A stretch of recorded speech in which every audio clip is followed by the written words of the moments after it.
a deal, Brian, and he turned that deal down. What do we know about that situation?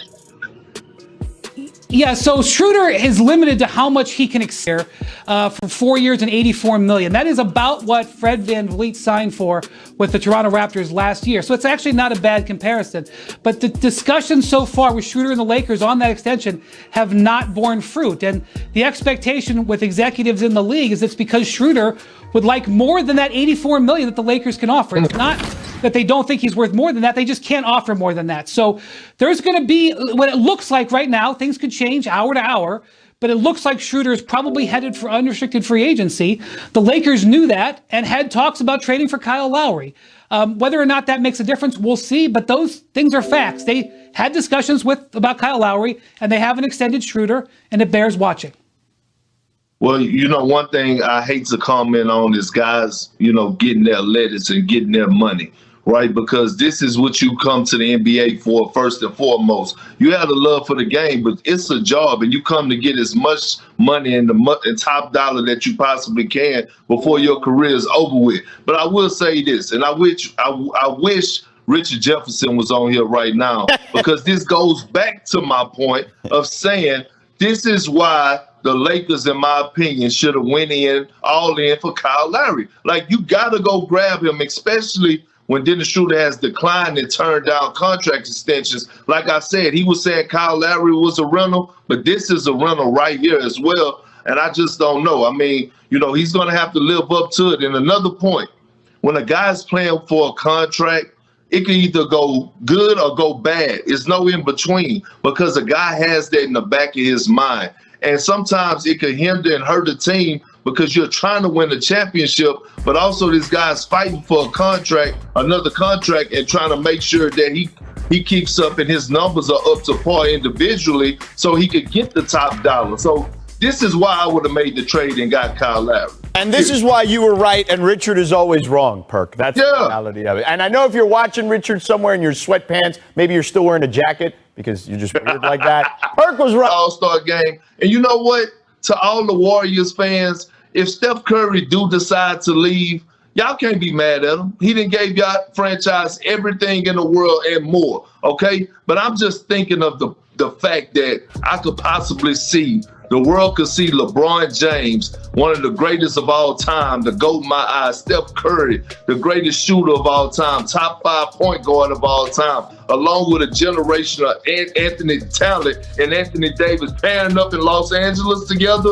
That would be must-see TV. And look, hey, I'm not knocking Bron for doing it. Not what I'm seeing going down in Brooklyn right now. I mean, hey, just part of it. Stack the team up, stack the deck.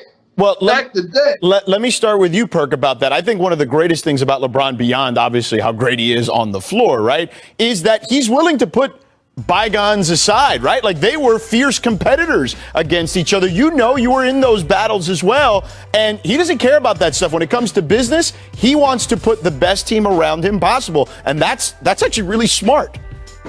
Absolutely, George. And look, one word that don't match LeBron James is the word sensitive, right? He takes a lot of heat. He never lashes out. He never gives any type of backlash to media or says anything that anybody have negative to say about him. He keeps pushing forward. So, at the end of the day, hey, look, Bron, do you, right? We all know that him and Steph Curry had the battles, but I do remember when Steph Curry was in college, LeBron James was going to his college games and watching them play. So LeBron knows how to turn that on and off switch on to separate the two, between the lines and outside the lines.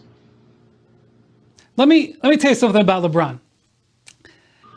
Unless you're part of a very small select group of players, and Perk is in that group, but it's a small select group of players, you are either with LeBron or you're against him. If you're with him today, you're his buddy. If you're against him tomorrow, you're his enemy. Very, very few escape that sphere. Perk is a guy he always liked, but you don't want to know why? Because he played with Perk when he was in high school, okay? He goes all the way back to a teenager with Perk. It's a very small number. So yeah, He was a fierce rival of Steph Curry 4 or 5 years ago for 5 years. If there's a window of an opportunity, 1%, 2%, that he can get Steph Curry on the Lakers, he's going to be his buddy. And if he re-signs with the Warriors and it closes the door, he'll be his enemy again. Just like a couple of years ago when Kyrie Irving was going to be a free agent, he made up with him for like 3-4 months. Then Kyrie goes to Brooklyn. Now he's his enemy again. This is how LeBron rolls. He's been rolling like this for 15 or 18 years, and it will not change. And this is just another file. He's going to try to get Steph. If he doesn't get him, he'll try to get somebody else. Yeah, for sure. Now, let me ask you about the Lakers' current point guard situation with Dennis Schroder. The Lakers allegedly offered him a deal, Brian, and he turned that deal down. What do we know about that situation? The Warriors are in a bad spot right now. If you got to get a hobbling, an injured Steph Curry to come in just to get a win, you got a problem. But I got them being in the play-in. They will make the play-in tournament, that 7 through 10 seed, long as Steph Curry is on the floor. And by the way, the only other bright spot that I've seen them have is Andrew Wiggins. He has stepped up tremendously. He now has the pressure. He don't have the pressure of living up to the #1 pick. So I see them getting into the play-in tournament. I don't see them cracking up nowhere past that 7th spot. They won't get to the 6th spot, but they will be in the play-in as long as Steph Curry is on the floor. Yeah, so the bad news for them is that with this losing streak with Steph out, they fell down to 10th. The good news is they actually have the 4th easiest schedule the rest of the way. Not that anything in the West is that easy, but they will have a window if they can get hot. But I think Perk is probably right. Their situation is probably to be in the play-in and hope that the Lakers, who are holding on to 4th place, have gotten a couple of wins without LeBron and AD. If they don't back into the play-in tournament, they don't have to see them in that play-in tournament. I think they'll have a better shot at winning their way into the playoffs, and then you have a puncher's chance against one of those teams. But their margin for error is really small. If Steph has another nagging injury that causes him to miss 3 or 4 games, that could be the difference between them making the play-in and not.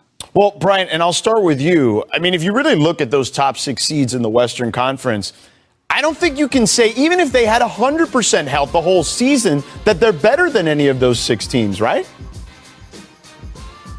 Well, I think if they could somehow get to 6th place and they got a team like the Suns in the first round that doesn't have that much experience. I mean, the Suns would still be favored, but you could see Curry going crazy. But again, I'm going on and on about scenarios. They've started playing their young players more, and that's an indication that deep down they know that this is a developmental season. They're going to try to straddle the line and make the playoffs and also develop their young players. But typically when that happens, it means the team knows it's not really that competitive at the highest level. Right. And here it is, George and Brian. This is in a nutshell. Their ceiling is first round max, okay? They could make the play-in, get into the playoffs, and then they going home first round. That's the Warriors' ceiling this season, period. All right, fair enough. Speaking of Steph, Brian, you've got the NBA aggregators all in a tizzy today because you dropped some knowledge on your latest Hoop Collective podcast about LeBron potentially recruiting Steph. So fill us in here. I don't think I dropped any knowledge, actually. LeBron was tweeting about it during the All-Star weekend. He tweeted about how much he enjoyed being a teammate of Steph Curry's for the first time, which he did by selecting him on his team. And the All-Star weekend has become the premium recruiting spot for the NBA these days. And the reason this is relevant is because Steph has a contract extension this summer. He has 1 year left on his contract. And guys, listen, if he signs that extension, he could sign up to $200 million in more money. Then this is a moot point. And that's probably what's going to happen. If he doesn't take a max contract, maybe he takes a little bit less so that the Warriors have some maneuverability going forward. But he can sign all the way up to age 38 this summer. But LeBron James, one of his greatest attributes in his whole sphere is awareness. And I promise you, LeBron is very aware that Steph has to make a decision this summer, whether he's going to be a Warrior for life or not.